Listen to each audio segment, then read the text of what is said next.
Hello, folks, and welcome. As you're trickling in, I'll wait about one more minute until we get started.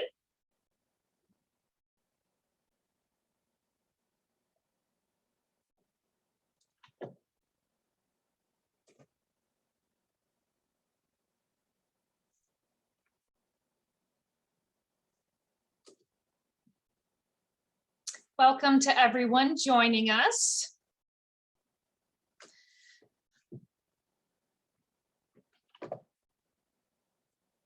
All right, we'll go ahead and get going, and folks will trickle in. But good afternoon, and everyone who's here, welcome to today's webinar, Equity Pays, the Economic Benefits of Equity in Educational Attainment. My name is Kristen Hengen. Let's see, and I'm Senior Researcher with the Florida College Access Network. I'm so pleased to welcome today's presenters from Florida Tax Watch, as they have some exciting early findings from their upcoming research on the benefits of equity in educational attainment. Before we get started with today's presentation, a few housekeeping items. First, we welcome your questions. This is all about learning together, so please submit your questions through the dashboard. You can submit them at any time, and I encourage you to do so, but we'll answer them towards the end of the presentation. Second, please share what you're learning with on your favorite social media platform. We love to hear what's resonating with you. And finally, this webinar is being recorded, and all materials will be available within a week of the recording. So we may have quite a few listeners today who may be new to FCAN's work. To give you a little background on who we are, FCAN's mission is to lead the collaborative movement to ensure every Floridian achieves an education beyond high school and a rewarding career. Our vision is to see a Florida working together where education is the pathway to economic mobility for all. We accomplish our work in three primary ways: through research and data, shining a light on promising practices at the local and state level through our local college access networks, and through 4 statewide initiatives that provide schools and community organizations free resources to help students continue their education after high school. FCAN's work is guided by our 7 conditions for success, which you can find out more about on our website. And today's webinar provides particularly great examples of many of these conditions, and especially opportunity for everyone, affordability, and effective use of data to help Florida reach our goals. So first, I want to take 30 seconds to hear from our audience through a quick poll. What type of organization are you with? I'll go ahead and I launch the poll now, and you can just let us know where you're from today. I'll give you about 30 seconds.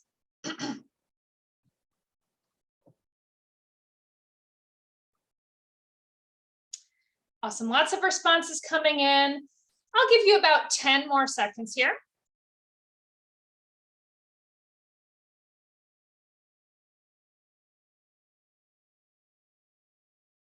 Okay, let's go ahead and wrap that up.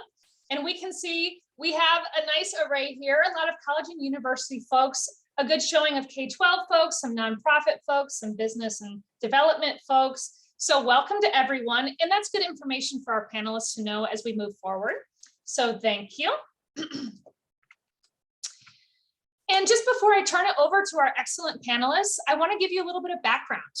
So in 2019, the governor signed a workforce education package that included the Sail to 60 initiative, which aims to increase the percentage of working age Floridians with a high value post-secondary certificate, degree, or training experience to 60% by 2030. The bill also calls for the State Board of Education and Board of Governors to collaborate on several efforts to achieve this goal, including support and publicity for the efforts of FCAN in developing public and private partnerships to increase the number of high school seniors who submit a FAFSA, apply for post-secondary education, develop a plan, and help students follow through on that plan. Currently, 52.8% of Floridians hold such credentials or training. So the numbers on the screen are based on the Lumina Foundation estimates from 2019, and we'll expect some newer numbers later this year. But this number shows Florida has made great progress, and we are slightly ahead of the national average. But 2030 is not so far away, and we're not quite there yet. At FCAN, we believe there are many paths to success, but they all involve education and training after high school. Our current attainment rates are not equal, and it is important to remember Florida's demographics are changing. Our working age population will be 54% non-white by 2030. And when we look at attainment by race and ethnicity, Black and Hispanic Floridians trail white Floridians in attaining degrees by significant amounts. So this is particularly important in the aftermath of the pandemic, where many Floridians changed their college plans or took time off. We know that nationally, far fewer graduates went to college immediately after high school in the fall of 2020, a decline of over 20% compared to the previous fall. And there were disproportionate impacts on students in high poverty, high minority, and urban areas. However, we know that 2 out of 3 new jobs will require education beyond high school by 2025. And that is expected to increase as automation changes opportunities. So increasing attainment, especially for Floridians historically underrepresented in higher education, holds the greatest promise to building the talent pool needed to fuel Florida's economic prosperity for the 21st century. Last year, FCAN commissioned a study from Florida Tax Watch to estimate and discuss the direct and indirect benefits to the state and its communities if Florida had more equal educational attainment across all demographics. In January, Tax Watch published a short policy brief that shared some early findings, including an overview of the gaps across attainment, and set the stage for how increased attainment can advance Florida's growth. This summer, Tax Watch will release a comprehensive research report that digs into direct and indirect consequences of inequality in attainment, as well as recommendations to address barriers and achieve higher rates of attainment across demographic populations.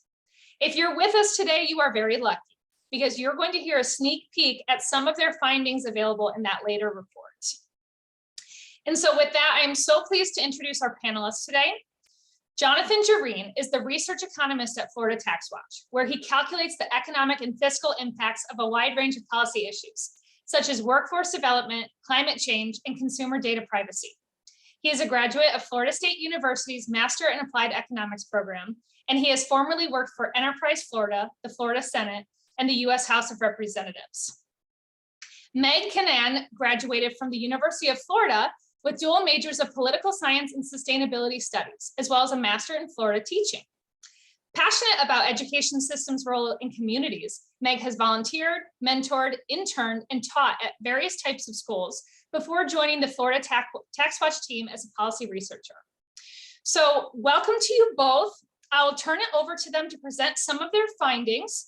And in the back half of the hour today, we'll have room for discussion and questions from the audience. So please submit those questions through the Q&A feature.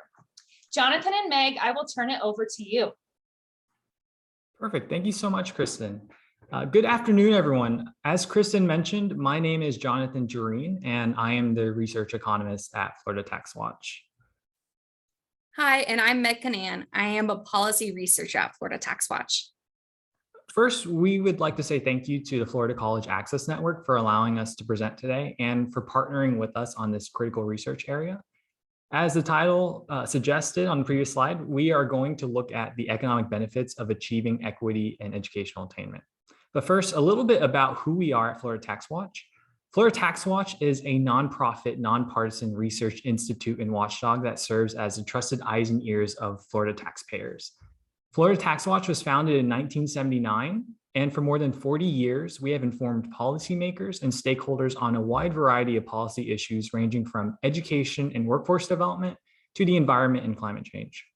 Education is one of our key research areas and a policy area that we believe heavily affects taxpayers. When more of the workforce participates in training or education beyond high school, the state receives numerous economic, fiscal, and societal benefits. And these benefits accrue not only to the individuals and their families, but also to the countless communities they are a part of. Next slide, please. So it goes without saying that Florida is a large state. In the most recent 2020 census, there were 21.5 million residents in the Sunshine State.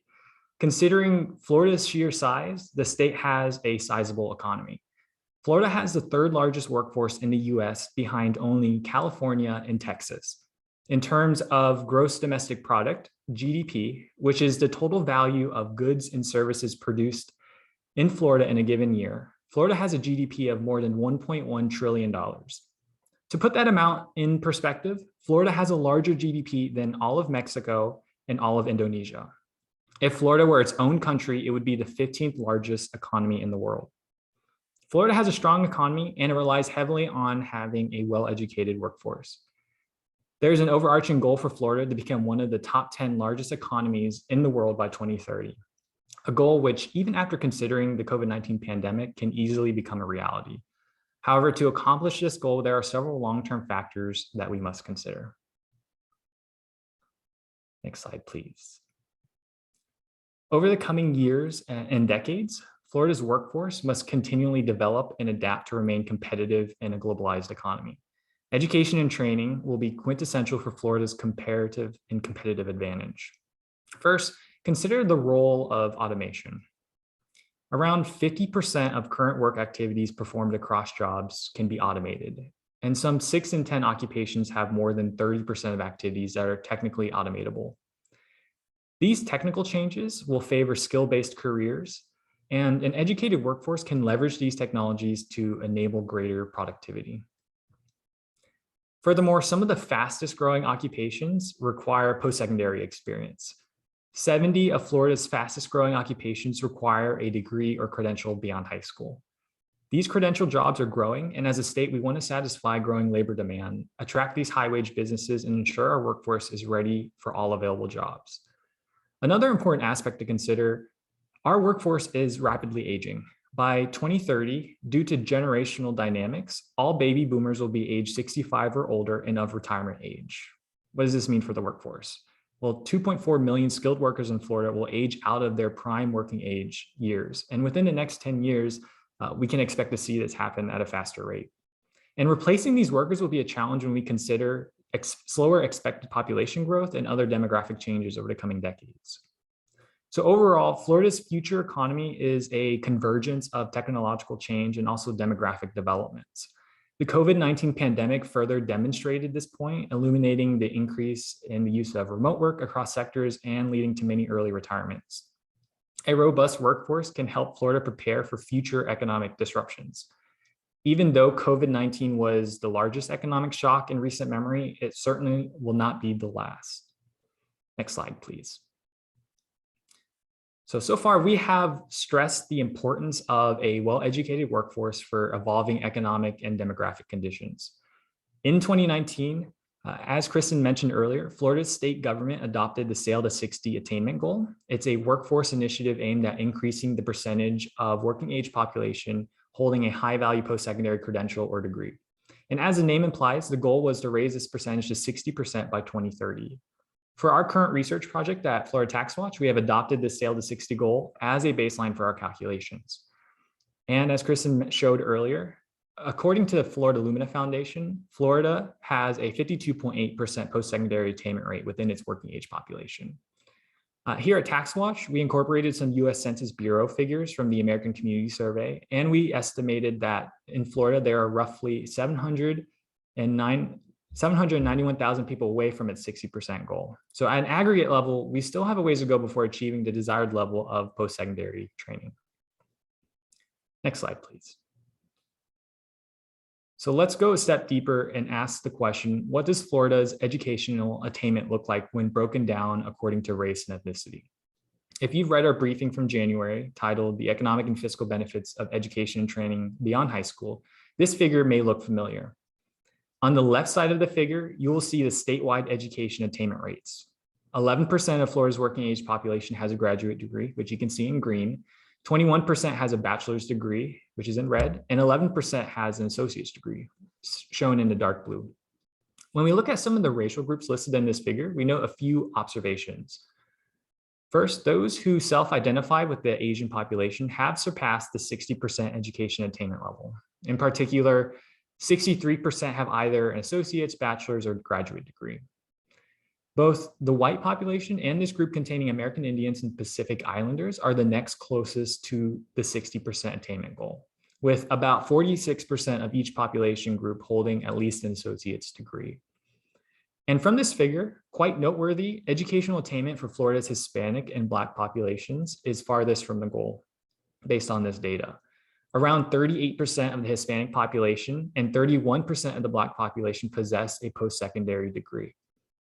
In this figure, it's worth emphasizing that due to the way that short-term credentials are reported, we were unable to look at the short-term credential rates by race and ethnicity. And for this reason, in the figure, we focused on degree attainment levels found in data from the US Census Bureau.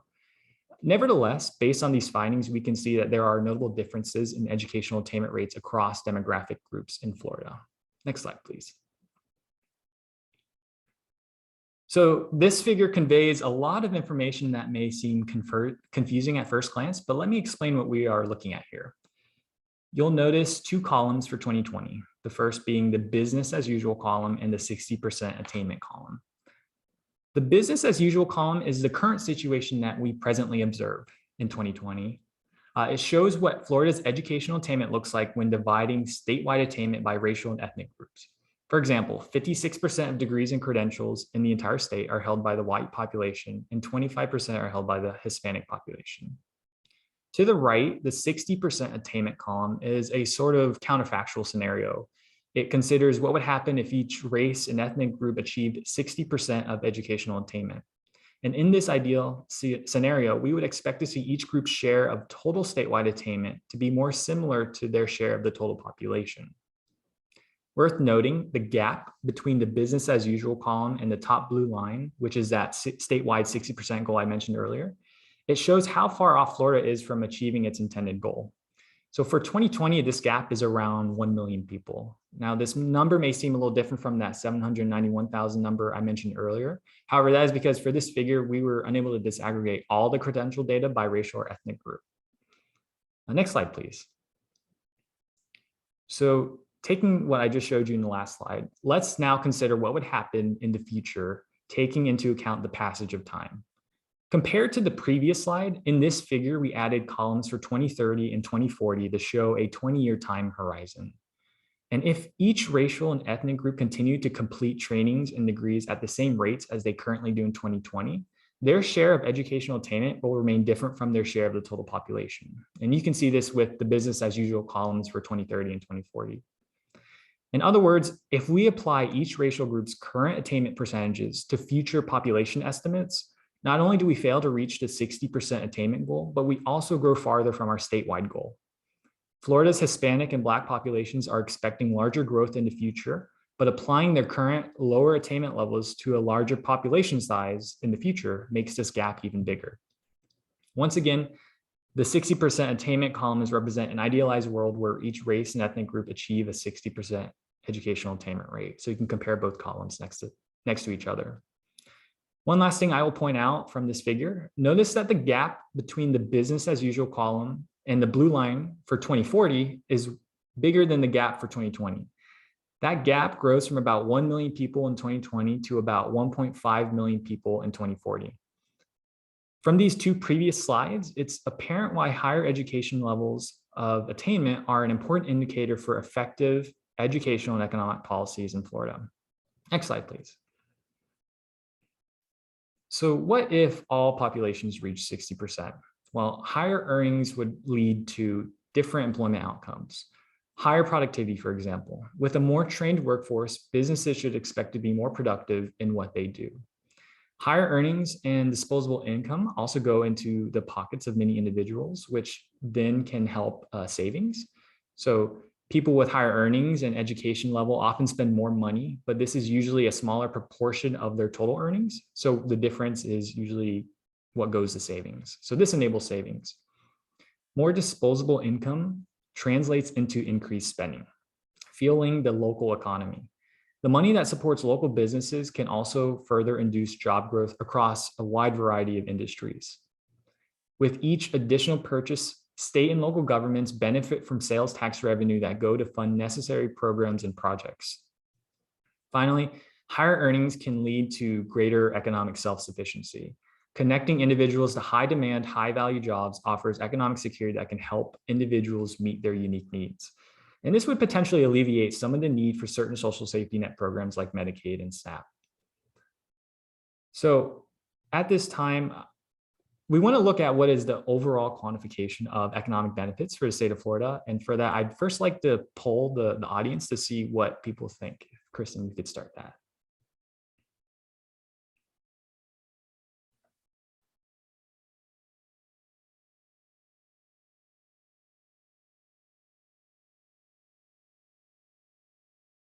Okay, I'll give it another 15 seconds or so.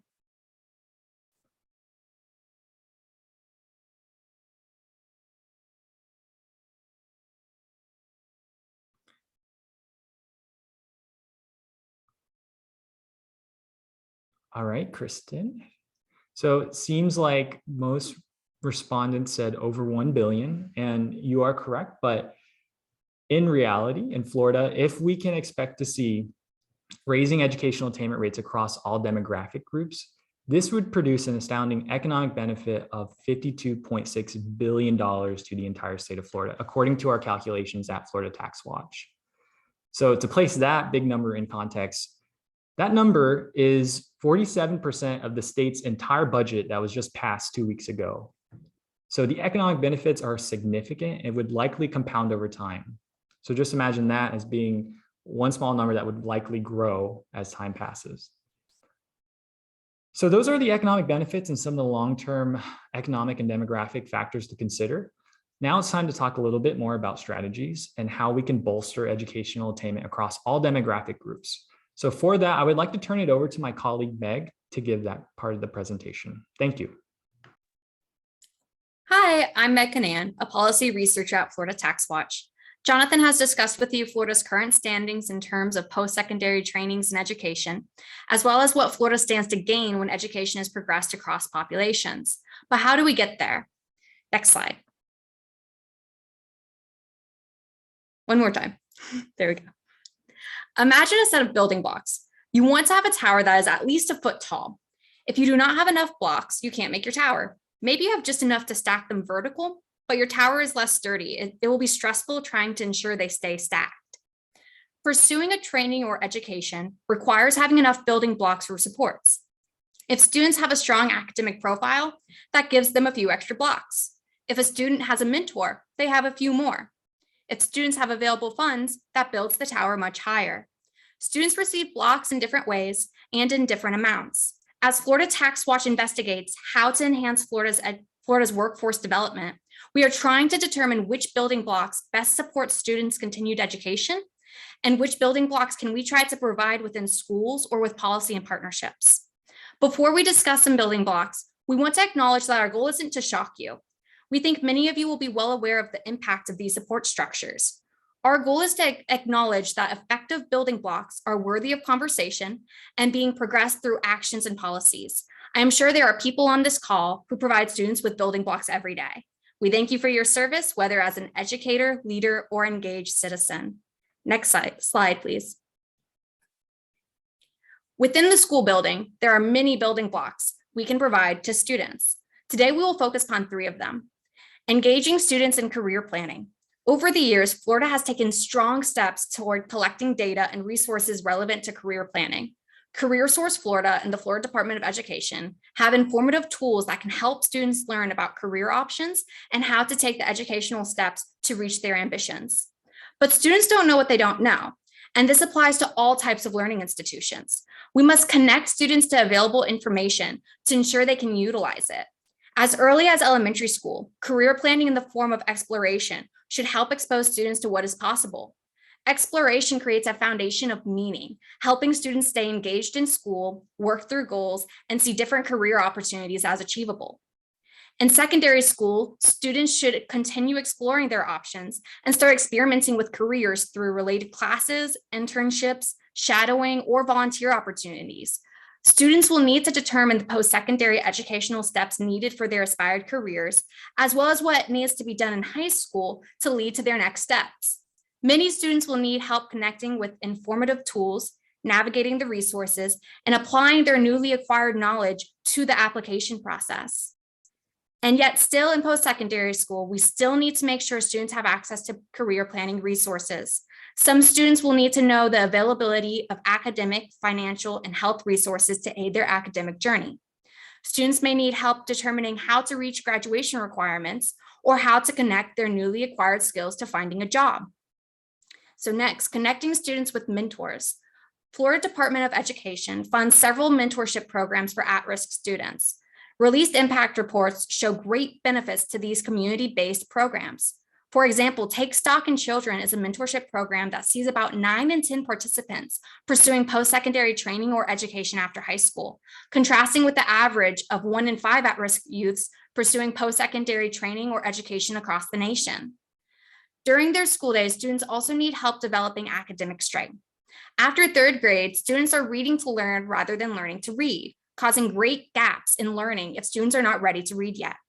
While hardworking schools try every day to help students achieve results, government and community actions supporting effective lessons, well-being of students, and summer reading gains are important influencers. My last note on academic strength is encouraging advanced classes. Advanced classes show a very high correlation with pursuing post-secondary education, and surprisingly, it's not limited to high-achieving students. Even if students do not do well on the final test, they are more likely to pursue post-secondary training or education. Upon completion, this also saves students time and money within their post-secondary education. So next, we're going to look at what support structures look like in policy and partnerships. So Florida is blessed with great data. As a research think tank, we love data. Data helps drive well-informed decisions, and Florida strives to provide good data, which is helpful for our students. We want to see this commitment to data continue and to see the stakeholders explore ways of communicating it to residents across the state. While some strategies of communications might work well for urban areas, we might find other strategies of communication working better for rural areas. Students cannot thrive with a one-size-fits-all education model. Some students need paths that offer greater affordability or will allow them to satisfy other responsibilities. One way of achieving this multiple pathway mentality is having credentials in high schools. The Career and Professional Education Act enables secondary students to take exploratory classes. Not only does this help students choose a worthwhile path, but it also allows them to become skilled workers during a pre-allocated learning time with limited expenses. Flexible arrangements such as remote learning and self-paced modules can also help ensure multiple pathways to education. However, learning institutions should be careful to make sure that as these options are explored, we are not losing quality education, access to guidance, or forms of accountability that will make sure that students can complete their started programs. Apprenticeships allow students to earn while they learn. They ensure students do not have to forego the workable hours they need to maintain their lifestyle. They also provide a clear connection between learning and future job outcomes. Promoting persistence. 19% of Floridians started in education without finishing. Florida would reach its goal if all workers with some college had a complete training or degree. These students revealed they had high career ambitions, invested time and money, and they left their programs without the benefits of completion. This may leave them in even worse positions than when they started if they accumulated debt during that time. Stakeholders should observe why students choose to drop out and add supports to deter it, leveraging the willing population to achieve their goal. For example, Florida Gulf Coast University launched a campaign to encourage the return of students who stopped out, and by gathering data regarding student needs, the school was able to spend less than $100 per returning student to welcome back hundreds.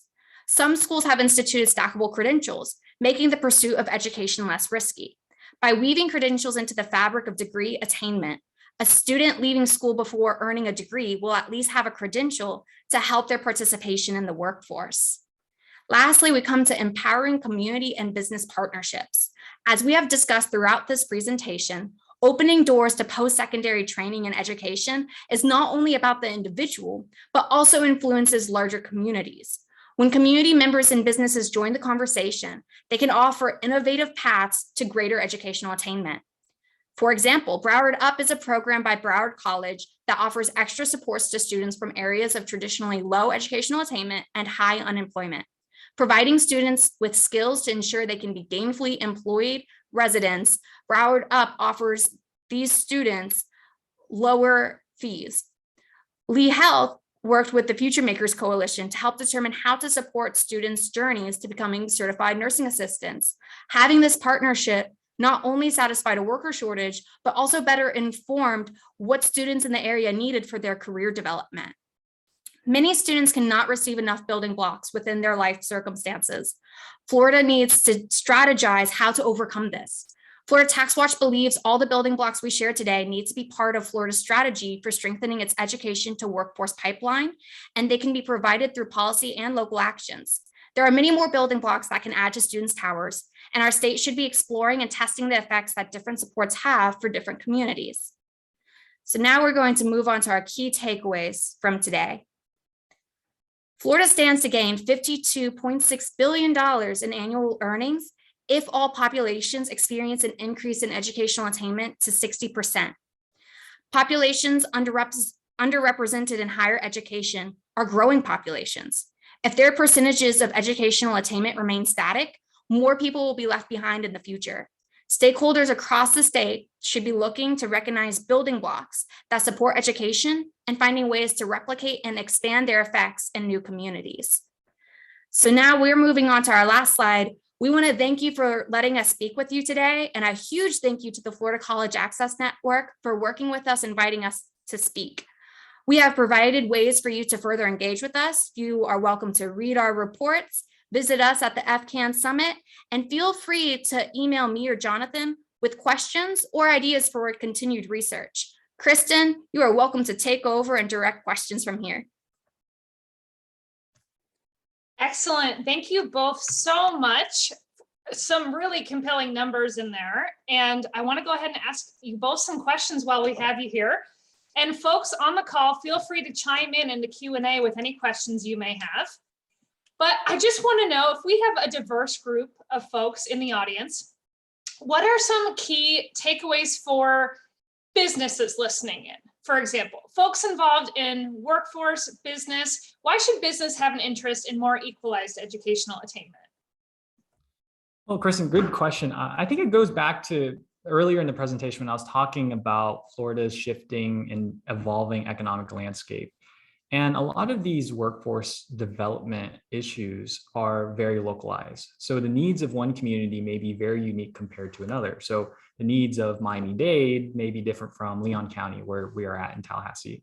And so connecting and aligning those business needs with the talent pipeline in that community is crucial for Florida to attain that economic growth. And there's no one size fits all approach that will help the entire state. A lot of it is driven by the local demands. So if your community is big on healthcare, having an emphasis on computer science or manufacturing may not yield as many benefits as if you have programs driven towards and oriented towards nursing, for example.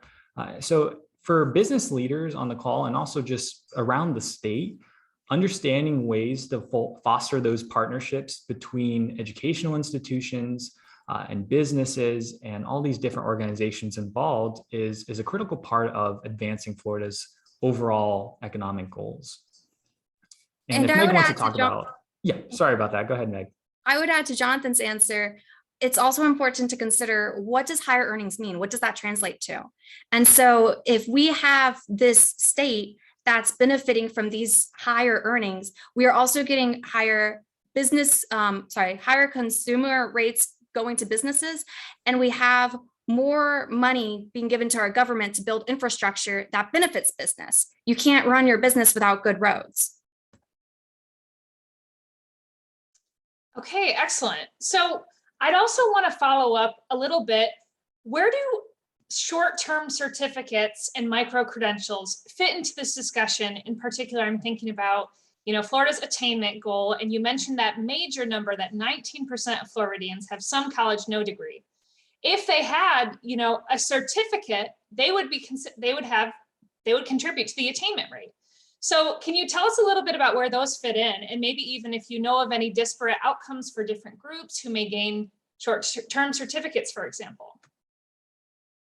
I'll start with the first part of that question. The first part of that question is, where do micro-credentials and short-term certificates fit into this discussion?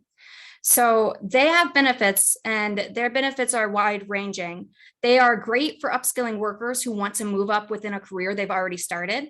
They are great for helping reskill a worker in the reaction to changing times, such as a computer analyst who might need to learn a new programming language. And my favorite use of short-term training is the process of stackable credentials.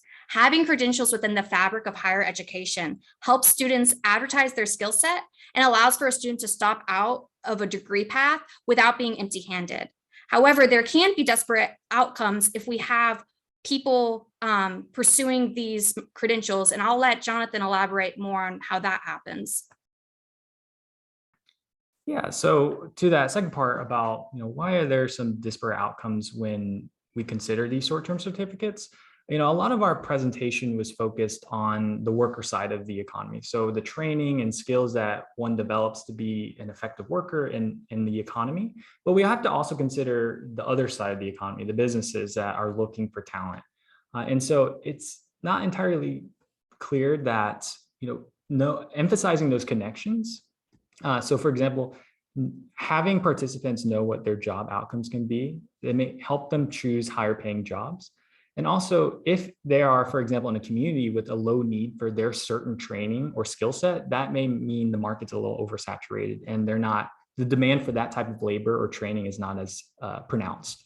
And so if there's that misalignment between what business demands there are in a community and what skills certain individuals have, then you may have this issue, this disequilibrium.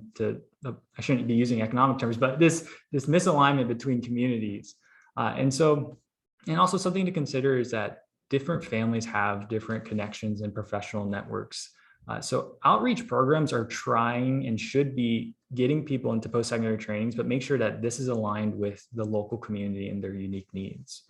And so that goes back to that overarching point about fostering some of these business partnerships and also knowing what potential opportunities there are with local educational institutions and workforce organizations. I love what you said, Jonathan. I'm thinking about alignment, and that goes to our K-12 folks and our nonprofit folks on the call today. There's more and more of a push to get high school students involved in career and workforce education. Maybe every high school student may leave with some sort of credential or certificate when they graduate from high school.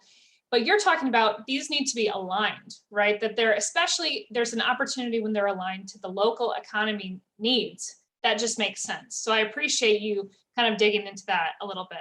Yeah, and if I could offer an example, I grew up on the Space Coast of Florida, so we had a lot of exposure to the space industry.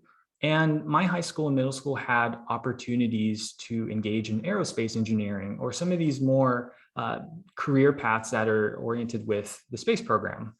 And just bridging those opportunities when I was younger and knowing that those options existed was a great way for me to know not only what I could possibly do while I was a student, but also what opportunities there were in my area. So getting a sense of what community opportunities there were. Okay, I love this question. How do we balance when we're talking about education and attainment, ensuring we're capturing workers that stay in Florida and contribute to that economy if we're trying to be the 10th largest economy in the world, rather than providing talent that may leave elsewhere? Yeah, this is a great issue that we've seen, especially during the COVID-19 pandemic. If you just take, for example, how remote work has greatly affected the economy, we know now that for a job, where you work and where you live don't have to be the same. If you have a job that enables you to work remotely, there's nothing stopping you from moving to another community or even moving out of the state of Florida.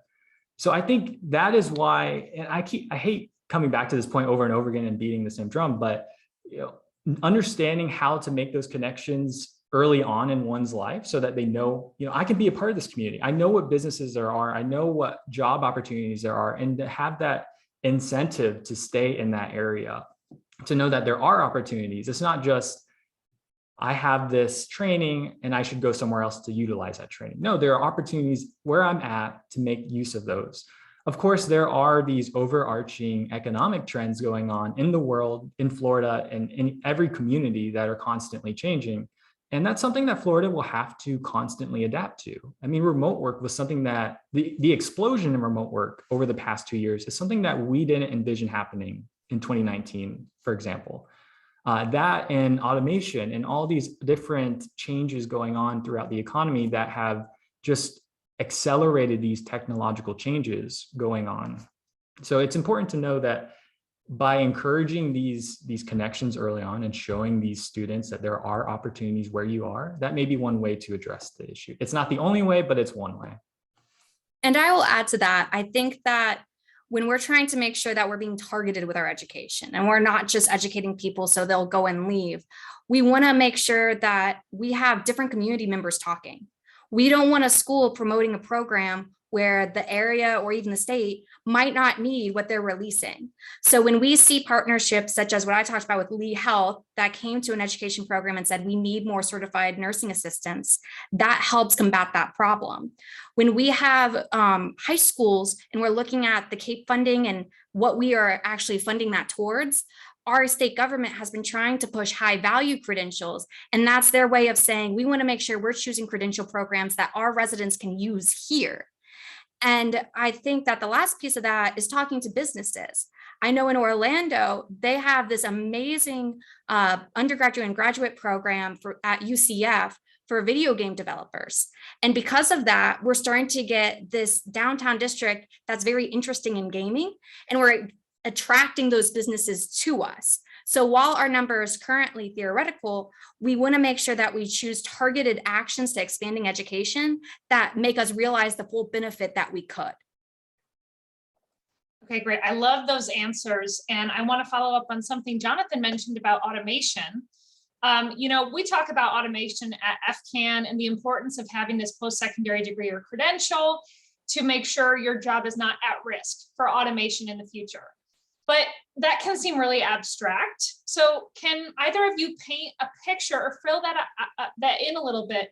What does this automation look like and what jobs are at risk? Yeah, so I think the classic picture of an automative job or some situation where automation is taking over in an area is you have this classic example of, say, a manufacturing plant where you have these robots doing this work, assembling these different items. And I think that's a good example. That's one example of automation. But the COVID-19 pandemic, as I've already talked about in detail, has produced many other areas where we're seeing these automation changes taking place. So, for example, in your local restaurant or grocery store, you may see more opportunities for contactless payment or delivery, or just having your items delivered for you. Or in a warehouse, a logistics warehouse, where there's machines that help connect items to where they should be going. So even the supply chain, there are just so many ways that the economy is moving in terms of technology. I mentioned the biggest one, perhaps, that comes top of mind, which is remote work. But within this entire broad area of automation, there's just so many ways that we're seeing this across different economic sectors. I don't know if, Meg, you want to add in some things that you may have seen while also looking into this issue. Sure, I'll add a little bit. I would say that the current focus on automation is interesting because we've had, technology revolutions in our past. Think of the Industrial Revolution that has changed the job market.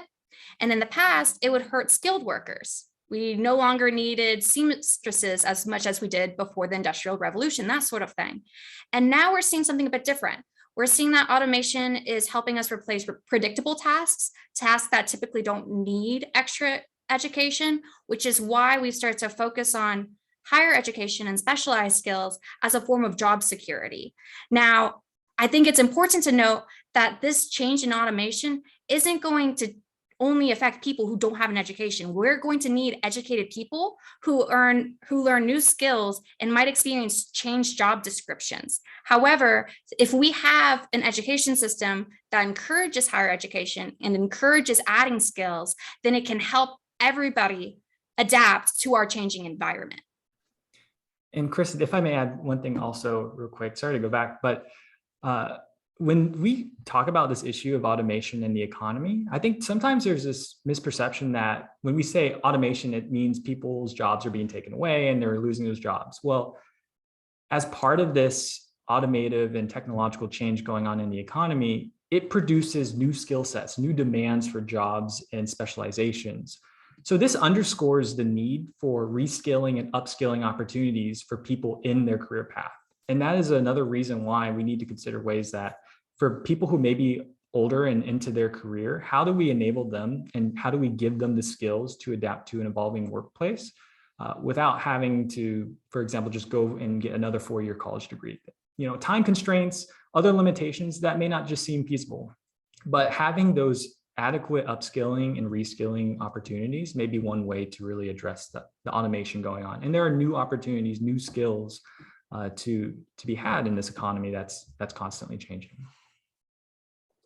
That's really helpful. And I'm excited to ask a question that came through. asking about your projections of economic gains, because, we heard some really interesting numbers there. So is your projection, is that very extremely theoretical? And aren't you assuming that the economy would grow to meet the salary needs of those graduates? Is there enough business income, or would we continue to lose talent? So I know we talked a little bit about losing talent, but maybe you could talk a little bit about that theoretical, projection and what that entails. Yeah, Bill, thank you so much for that question. That's a great point to make. And as with a lot of economic research, whenever you're doing forecasting, there's always a degree of uncertainty that's involved. And so, yeah, of course, that 52.6 billion number that I mentioned earlier may be off from the reality, but that's the informed decision that we made using the data that were available to us. To answer the question about whether Florida's economy in particular would be able to grow to meet those needs of the graduates and their salary needs, I would say just take into account how Florida's economy has rebounded over the past year.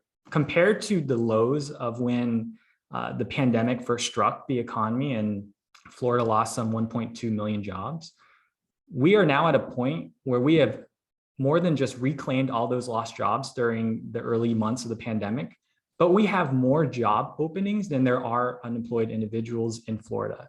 So there is certainly that demand for labor. And we hear a lot about, for example, the Great Resignation and people going into new career paths. And so there are certainly, if you look at some of the data from the US Bureau of Labor Statistics, specifically with their job opening numbers, you see that Florida has these huge job opening numbers, more, like I mentioned earlier, more than what there are a number of people looking for jobs.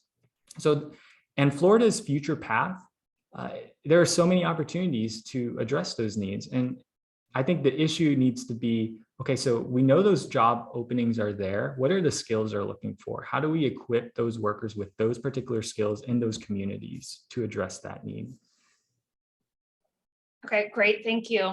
And we have another really interesting question coming in from Dr. Dokes in Brevard, who wanted to know, it's becoming increasingly difficult to find instructors for some of the K-12 CTE programs, and even more difficult to find apprenticeships.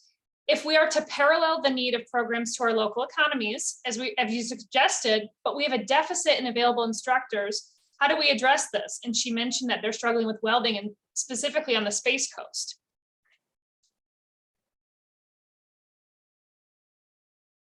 This may be a little bit out of your expertise, but I think we'd be interested to hear what you would say. Yeah, go ahead, Meg. I was going to say that that's a very meaningful question. And I appreciate hearing it because we've talked about trying to figure out the job demands of different areas. And that same shortage of supply of workers can affect the people who are delivering the education. And so I don't have a perfect answer for this situation, but I would say that it's definitely worth exploring and figuring out if we're trying to perfect that education to worker pipeline, that's an aspect that should be studied more. So thank you for sharing, because I definitely want to reflect on that more. Yeah, and I would just say it makes me think of partnerships, as you mentioned before, partnerships with those businesses, integrating, liaising between those businesses. I think we could all do a little bit of a better job with that. But a really important point, and I'm reading about that nationally as well. So we're hearing of examples in Florida. I wondered if you could take a moment to discuss some of the non-fiscal benefits of more equal educational attainment. Yeah, so I'll start, and then Meg, feel free to jump in as well. We focused a lot in this presentation and also in our research project on the direct economic and fiscal benefits of more training and education beyond high school. But there are certainly other non-monetary benefits that aren't easily quantified, but still have so much more of an impact on the students, their families, and communities, and so on. So I'll list one example. For example, community engagement. Having this training enables students to be a better part of their community and to feel engaged in, for example, the local government process, or knowing all these different dynamics that are going on in their area and to feel a part of that. So civic engagement is a big outcome of that we see repeatedly in different education studies. And that's just one example. Meg, if there are others that you want to list as well, I know this is something that you were talking about especially. Sure, I'll add two examples. When it comes to non-monetary benefits of education, I feel like there always has to be like a little asterisk, because even though, as Jonathan says, we can't quantify it, we see these very strong relationships, these very strong trends that imply that education, whether it's because of having that educational experience, higher earnings, better job outcomes, it affects other parts of people's lives. So one thing that's often seen in the American Community Survey is that people with a college degree report better health statuses. And this could be due because of higher earnings enabling greater spending. Maybe you were more likely to have an employer-sponsored healthcare insurance. Maybe you were around peers who had greater participation in healthy habits. But regardless of the reason, when you are added to that part of the education pipeline, you seem to have better health outcomes, which is very profound. The other thing that I would like to mention is a huge indicator as to whether or not someone's going to pursue a post-secondary education or training is whether their parent did. So if we invest in education right now, it could make it so that there's these intergenerational outcomes that make education easier in the future if those trends continue. So those would be two that I think are important to highlight. Great. Yeah, and just briefly to reiterate and emphasize what Meg is saying on the intergenerational nature of this entire issue of educational attainment across all demographic groups. That 52.6 billion number that we referenced earlier is probably an underestimate over time, just because of those compounding benefits that accrue over time to people who receive that training, their children and so forth, and those people that they interact with. So a lot of these effective workforce education programs, Meg mentioned Broward Up, for example, help to enable economic and social mobility in many of these areas that have historically experienced underrepresented educational attainment. I think that's an important point, and I would want to ask, and I don't know if you have this, but what are some things Florida can do immediately to address attainment? You know, if we're talking about intergenerational, then we're not talking about today, we're talking about the future. So what are some things Florida can do right now? And I think folks on our call would be interested to hear that.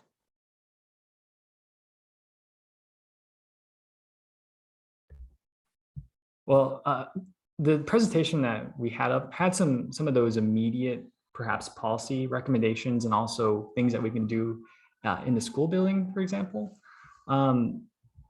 Meg, if you'd like to, please feel free to hop in as well, since I know you were talking about it earlier. But even though these are future outcomes and future consequences, that starts today.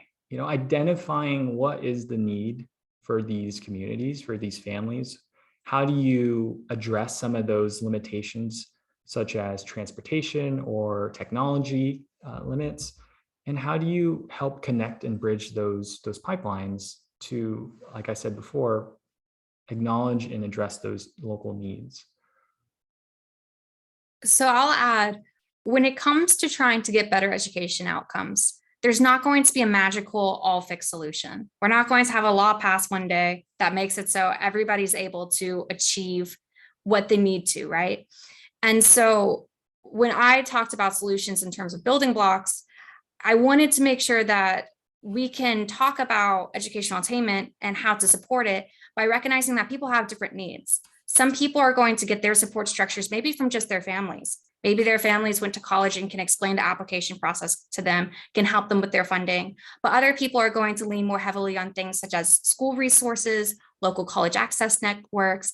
And I think when it comes to figuring out how do we move towards the future, it's going to take a lot of conversation, and it's going to take a lot of community-based solutions, because every community looks different compared to its neighbor, right? So we need to make sure that we're asking critical questions in cities, counties, regions, and building from those answers and leaning on those partnerships and resources that are available in that setting.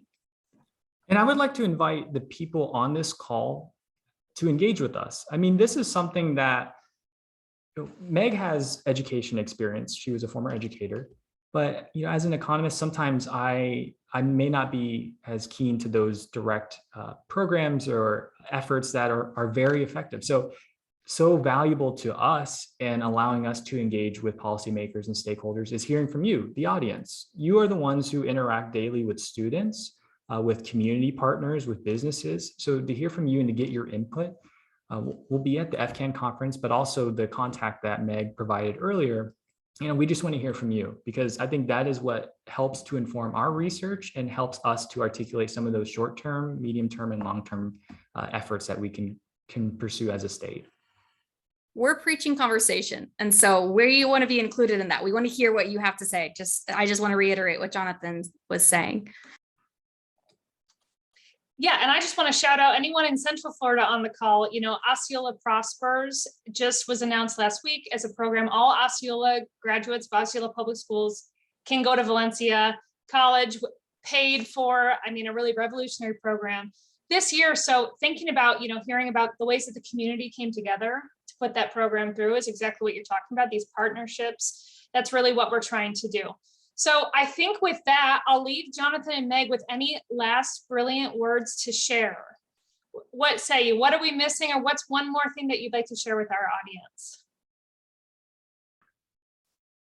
I would just say Florida's economy and just its place in the world, it's constantly changing. And so the things that we're addressing today may be so different in a year or 5 years or 10 years down the line. And so to know that we are a part and we are a witness to these grand changes going on in the world around us, it's perplexing and also a challenge, but I think it's an exciting opportunity for us to understand how do we leverage ourselves to anticipate and adapt to those future changes and challenges.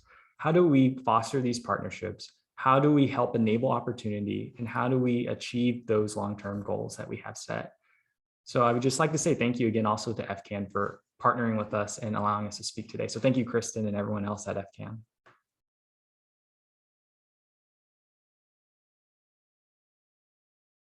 I'll just say thank you both so much for being on the call. And I'll take this last moment to say, if you enjoyed it today, we have another webinar in about a month. So check it out. We're going to be talking about building bridges to workforce development in rural Florida.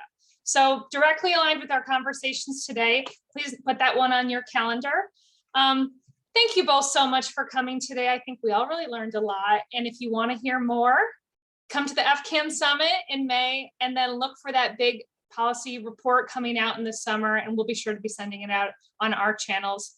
And thanks to everyone for joining us today. Enjoy the rest of your Tuesday. Thank you. Thank you, Kristen. Thank you, everyone.